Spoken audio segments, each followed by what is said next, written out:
दोस्तों आज कुछ ऐसे वीडियोस बन रही हैं हमारे इंडियन कम्युनिटी में। कुछ यूट्यूबर हैं जो कि पीएलसी अल्टीमा के बारे में अपनी राय दे रहे हैं, रिव्यूज़ दे रहे हैं।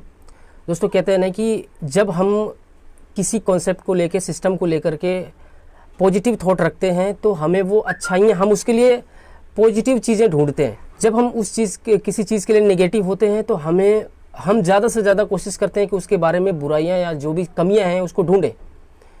लेकिन दोस्तों हम लोग जो काम करते हैं वो कहीं ना कहीं ऐसा तो है नहीं कि काम किए जा रहे हैं और कुछ भी सर्च नहीं कर रहे हैं, कुछ भी नॉलेज नहीं रख रहे हैं। हाँ ठीक है, कुछ चीज़ें हैं जो कि हमें पॉजिटिव भी चीज़ें मार्केट में बतानी चाहिए, अपने कम्युनिटी को बतानी चाहिए, अपने काम करने वाले लोगों के साथ शेयर करनी चाहिए। और जो पॉजिटिव चीज़ें हैं, पॉजिटिव चीज़ें भी रखनी चाहिए, और जो नेगेटिव है, जो माइनस पॉइंट है, वो भी हमें बताना चाहिए, बात करनी चाहिए। तो इन दोनों चीज़ों में मैंने जो ये यूट्यूबर लोग मार्केट में प्रोवाइड कर रहे हैं, जो मार्केट में क्वेश्चन कर रहे हैं, उसके बारे में मैं ज़रूर हर सवालों के जवाब जो मुझे बताया गया है स्पेशली उसको मैं यहाँ पे क्लियर करना चाहूँगा। आप वीडियो को पूरा देखेंगे तो आपको समझ में आएगा कि हर किसी को ये प्रॉब्लम है, हर किसी को ये जानना बहुत ज़्यादा ज़रूरी है। दोस्तों पहला सवाल जो है वो है कि बाइनेंस पे लिस्टेड होगा नहीं होगा।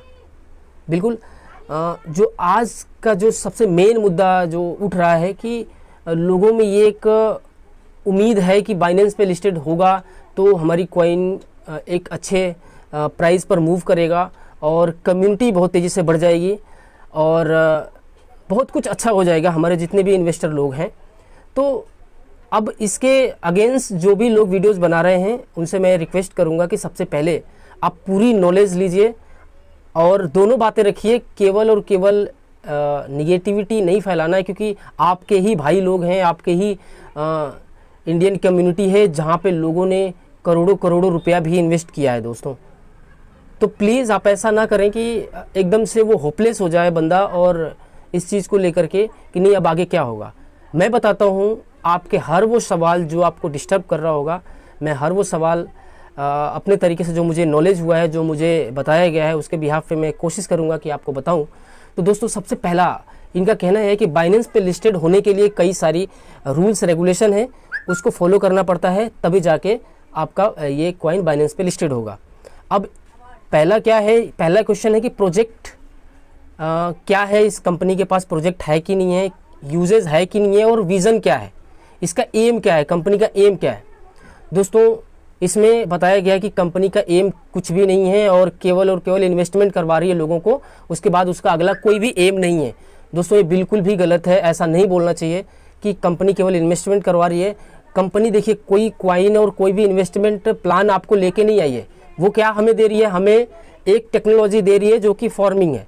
अब फार्मिंग हमें दे रही है, हमें उसमें क्वाइन डालना है, नहीं डालना है, कितना डालना है, किस हिसाब से प्रॉफिट लेना है, वो उसके क्वाइन का प्राइस किसी भी ओनर के हाथ में नहीं है। अगर ऐसा होता तो हर करेंसी वाले अपने प्राइस को मैनिपुलेट करके अप ही रखते। कोई भी नहीं चाहता कि हमारे सामान का दाम डाउन, मतलब प्राइस डाउन जाए, कोई भी नहीं चाहता।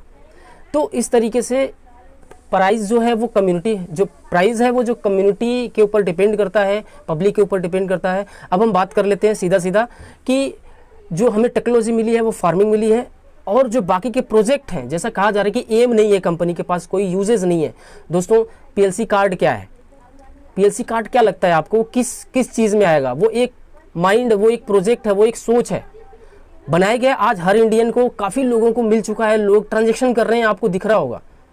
उसी तरीके से अगर हम बात करें क्राउड फंडिंग, ये जो प्लेटिन हीरो है वो क्या है, लोग कार 50% ऑफ पे ले रहे हैं और भी बहुत सारी चीज़ें मिलने वाली हैं 50% ऑफ पे। कैसे पॉसिबल है, वो क्या है? हमें अगर इसको समझना है तो आपको पूरा नॉलेज क्राउड फंडिंग की रखनी पड़ेगी कि वो कैसे प्रोवाइड कर रहे हैं। दूसरा प्लेटिन डील क्या है, एक प्रोजेक्ट ही तो है, एक एम ही तो बनने वाला है। भाई कोई भी चीज़ एम किसको बोलते हैं, आगे हम क्या करने वाले हैं, हमारी सोच का क्या है, तो प्लेटिन डील है। इस तरीके से अगर हम बात करें ई कॉमर्स पोर्टल, जो कि बहुत बड़ा प्लेटिन डील है, उन्होंने वो उसको करना चाहिए, सोशल मीडिया में बहुत बड़ा काम करना चाह रहे हैं। तो इसके कई सारे तकरीबन 30 प्रोजेक्ट ऐसे हैं जो कि ये अपकमिंग में आने वाले हैं। दोस्तों आप ये चीज़ें बताओ लोगों को कि हाँ इसके पास प्रोजेक्ट है, हाँ लाइव होगा तो उसकी जब चीज़ें चालू हो जाएंगी, जब चीज़ें एक अच्छे एक अच्छे लेवल पे हो जाएगी, तब आप इस चीज़ को इन्वेस्ट करके भी क्या फ़ायदा। आज जो समय है, आज हमारा जो समय है वो है इन्वेस्ट करने का। और दूसरा क्वेश्चन है, इन्होंने कहा है कि कम्युनिटी कितनी है, इसका कोई स्टेटस यूज़र बेस इसके नहीं है। कम्युनिटी कितनी है, यूज़र बेस कुछ पता नहीं है, ट्विटर पे 30-35 हज़ार है। सर रियल में अगर कम्युनिटी आपको जानना है तो रियल में आप इसके फॉर्म कितने डाउनलोड्स हुए वो जाके देखो, 1 लाख प्लस लोग हैं। अब 30-35 हज़ार बता रहे हो तो वो भी एक गलत है। अब जो सामने वाला बंदा करोड़ों रुपए इन्वेस्ट किया है, लाखों इन्वेस्ट किया है, वो बिल्कुल डर जाएगा। यहाँ पे आपको कम्युनिटी जाननी है तो 1 लाख से प्लस लोग यहाँ पे ऑलरेडी इसके फॉर्म डाउनलोड हैं, आप जाके देख सकते हैं। तो कम्युनिटी ये एक्टिव कितनी है वो सारी डिटेल आपको मैं अभी क्वेश्चन में रिकवर कर रहा हूँ, है ना। इसके बाद तीसरा क्वेश्चन है कि कम्युनिटी में कितने इन्वेस्टर हैं और कल को कोई बैकअप प्लान है कि नहीं है। दोस्तों अगर कुछ होता है इसको तो इसके बैकअप प्लान है कि नहीं है। दोस्तों सबसे पहली बात कि कंपनी ने जो फार्मिंग का सिस्टम बनाया था वो 1 साल के लिए बनाया था। तो 1 साल के लिए बनाने के बाद आप उसमें कॉइन को फार्मिंग में डाल के कंपाउंड करना है या आपको सेल करना है, यहाँ पे पूरा छूट है आपको। अभी तक लोगों ने 3-4 महीनों में अभी तक कॉइन सेल किया है, जब भी तो डाउन गया है प्राइस, है ना। दूसरा कि जो बैकअप प्लान होगा वो किस तरीके से होगा, नीचे अभी जो क्वेश्चन है उसमें ये जो 2-3 क्वेश्चन ऊपर के हैं वो पूरे कवर हो जानी है। चौथा क्वेश्चन है कि बाइनेंस के अगेंस्ट कोई भी कमेंट करता है या ब्लॉक कोई भी कमेंट करेगा प्रोजेक्ट को लेकर के या कुछ भी, तो बाइनेंस उसको ब्लॉक कर देगा प्रोजेक्ट को और हमेशा के लिए डिलीट कर देगा। तो दोस्तों यहाँ पे देखने वाली बात है कि सबसे पहले वो कमेंट कौन करेगा, जिनका लॉस हुआ है, जिनका लॉस होगा वही कमेंट करेगा। अगर एक बार बाइनेंस पे लिस्ट हो ही जाएगा तो ब्लॉक कमेंट करने की ज़रूरत ही नहीं पड़ेगी, क्योंकि तब तक जो फर्म का जो भी फर्म में इन्वेस्टर लोग होंगे उनको 5-6 महीने ऑलरेडी बीत चुके होंगे, ठीक है। 6 महीने, 7 महीने, 8 महीने बीत चुके होंगे, अभी 5-6 महीने ऑलरेडी हो चुका है, यानी जो भी पहले इन्वेस्ट किया होगा ऑलरेडी वो 5-6 महीने ही बचे हैं उसके पास, है ना। उसका फिर फर्म एक्सपायर हो जाएगा। तो ये 2 महीने में ही फर्म खत्म हो रहा है। क्यों किया गया है आपको पता है, ये फर्म इतना जल्दी बंद करने का रीज़न क्यों था, क्योंकि ये बाइनेंस पे लिस्टिंग करने के लिए जो बाइनेंस के जो रूल रेगुलेशन थे उसको फॉलो करने के लिए इसको MLM से हटाना था। इसको केवल और केवल ट्रेडिंग कॉइन ही लिस्टेड होगी वहाँ पे, है ना। तो इस तरीके से यहाँ पे इसको हटाया गया, इसको बंद किया जा रहा है, इसी यही रीज़न है। दूसरा जो क्वेश्चन है ऑडिट रिपोर्ट, हाँ ये बहुत बड़ा आपको क्वेश्चन है। इसमें 2 बातें हैं, इसमें पॉजिटिव चीज़ें भी हैं और नेगेटिव चीज़ें भी हैं। पहली चीज़ें जो हैं वो मैं आपको क्लियर कर दूँ, नेगेटिविटी आपकी यहाँ से क्लियर हो जाएंगी। तो पहली जो ऑडिट अभी तक क्यों नहीं हुआ है, क्योंकि ऑडिट होना बहुत ज़्यादा ज़रूरी है कि कंपनी के पास कितनी कॉइन है, कितनी सर्कुलेट हो रहा है मार्केट में, अभी कितना बाकी है, वगैरह वगैरह। तो सबसे पहले आपको यहाँ पे बिल्कुल ध्यान से समझिएगा इस चीज़ को। ऑडिट तभी तो कर सकती है कंपनी जब तक इसका मिंटिंग का प्रोसेस जो चल रहा है वो कंप्लीट ना हो जाए, क्योंकि अभी उसने बता दिया कि मार्केट में इतना सप्लाई है और अभी फर्म बाई हो ही रहा है, अभी 2 महीने में पता नहीं कितना सेल होगा, फिर उसके बाद कितने माइनों के कॉइन निकलने हैं पता ही नहीं चलेगा। तो एक बार जो 2 महीने में जितना भी फर्म बाई होगा, जितना भी फर्म बाई हो जाएगा, सपोज करो 1 लाख लोगों के पास फर्म चला गया, तो कंपनी को इतना आइडिया लग जाएगा कि इतने लोगों के पास इतना फर्म चला गया, अब जो मिंटिंग होगा इतने ही कॉइन माइन होंगे, इतने ही कॉइन माइन होंगे। 1 लाख यूजर के पास फर्म गया और फर्म के हिसाब से उसको परसेंटेज कितना दिया है वो सब कुछ उसके पास डाटा रहेगा, तो उसको पता चल जाएगा कि 1 साल में इतने ही कॉइन निकलने हैं। तभी तो वो एग्जैक्ट आपको डाटा दे पाएगी। बिना फार्म के प्लान को बंद किए कैसे दे पाएगी, आप क्यों नहीं दिमाग लगा रहे हो, ठीक है। तो सबसे पहला सवाल आपको ये ऊपर के जो भी 2-3 चीज़ें थी वो क्लियर हो जाएंगी कि कंपनी तब तक अपने डाटा को प्रोवाइड नहीं कर सकती, तब तक आपको टोटल सर्कुलेट और टोटल सप्लाई और कितने डाटा, है ना। क्योंकि ऑडिट तो तभी होगा ना, ऑडिट का मतलब क्या होता है कि पूरी ट्रांसपेरेंसी हो कॉइन पे, है ना। अभी कितने यूज़र हैं, कितना बैकअप प्लान में कितना रखा गया है, कितने लोगों में दी गई है, ओनर के पास कितना रहेगा, इनफैक्ट बाइनेंस के पास कितना जमा होगा बैकअप के लिए, वो सारी डिटेल तभी तो जमा होगी जब इसके फर्म का जो भी प्लान है ना, तभी तो बंद किया जा रहा है 2 महीने में। जब ये बंद हो जाएगा तो कंपनी को पता चल जाएगा इतने फर्म टोटल सोल्ड आउट हुए हैं और इसमें इतना ही कॉइन जनरेट होगा, तो उसके बाद से उसका डाटा पूरा का पूरा ट्रांसपेरेंस हो जाएगा। दूसरा, अब आ जाते हैं कि आपके छठे जो है लीगल डॉक्यूमेंट। दोस्तों लीगल डॉक्यूमेंट कंपनी के पास है, अगर किसी के पास नहीं है तो आप जाके देख सकते हो। बिना लीगल डॉक्यूमेंट के जो भी 4, 6, 10 एक्सचेंजरों पे लिस्टेड हुआ है, बिना उसके नहीं लिस्टेड होता है, वाइट पेपर वगैरह सारा कुछ है, ठीक है। तो वो भी आपको मिल जाएगा। और दूसरा कि आप जानेंगे कि बाइनेंस पे भी आपको पहला स्टेप, जो पहला प्रोसेस होता है, आप जाइए गूगल पे और PLCU प्राइस लिखिए, तो पहला लिंक जो आएगा उसको ओपन करेंगे तो आपको बाइनेंस PLCU का प्राइस भी दिखेगा। अब इस प्राइस पे बात करें तो जो 7वां क्वेश्चन है, प्रोजेक्ट में कितना प्रॉफिट होगा, कितना फ़ायदा होगा।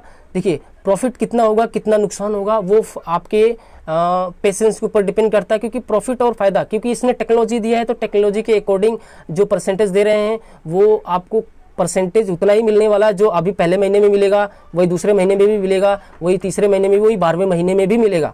आपका प्रिंसिपल अमाउंट आपके पास जो आप फ्रीज किए रहेंगे वो अगले मंथ में, अगले साल रिलीज हो जाएगा, और आपका जो प्रॉफिट है वो प्रॉफिट आपकी मर्जी है, उसको सोल्ड आउट करके अपने जो प्रिंसिपल अमाउंट है उसको कवर कर रहे हैं या भी उसको कंपाउंड कर रहे हैं, जैसा भी है वो आपके ऊपर डिपेंड करता है। यानी कि प्रॉफिट तो यहाँ पे लॉस को रिकवर अवरेज कर सकते हैं काफ़ी हद तक, इसको आपको समझना पड़ेगा।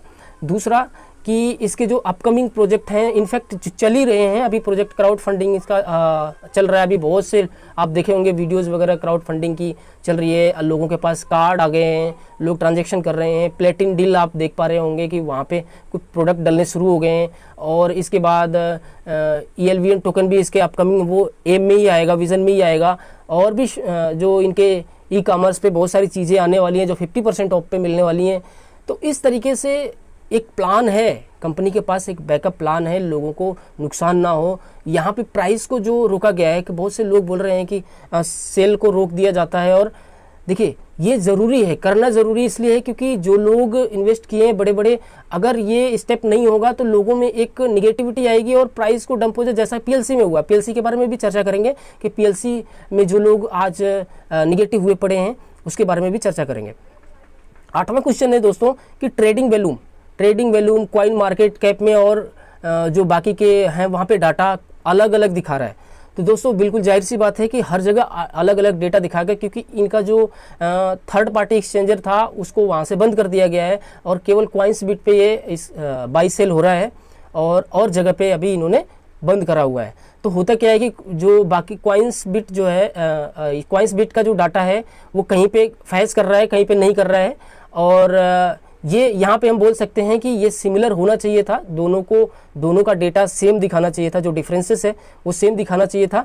तो इस पे अब क्यों सेम नहीं दिखा रहा, हो सकता है ट्रांसपेरेंसी, क्योंकि डाटा पूरा मिला नहीं है, तो सर्कुलेट कितने हो रहे हैं, टोटल सप्लाई कितना है, ये सारी डेटा जो है अभी इन लोगों के पास पूरा गया नहीं है, इस वजह से भी ये प्रॉब्लम आ रही है।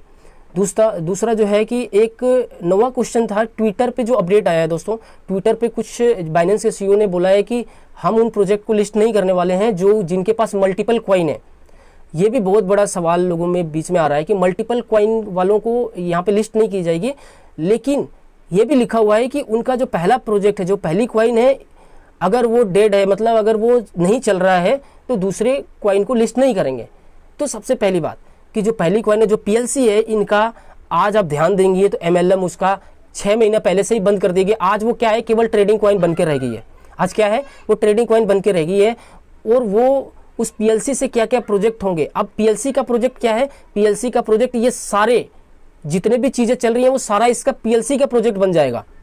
आप समझने का प्रयास करिए कि जितने भी प्रोजेक्ट है ना वो PLC का प्रोजेक्ट बन जाएगा, क्योंकि ये PLC से पेयर सारे जनरेट कर रहे हैं कॉइन्स बिट पे, और भी बाई सेल होगा, और भी ट्रांजेक्शन होंगे, तो वो चीज़ें जो होंगी वो PLC का एक प्रोजेक्ट बन जाएगा।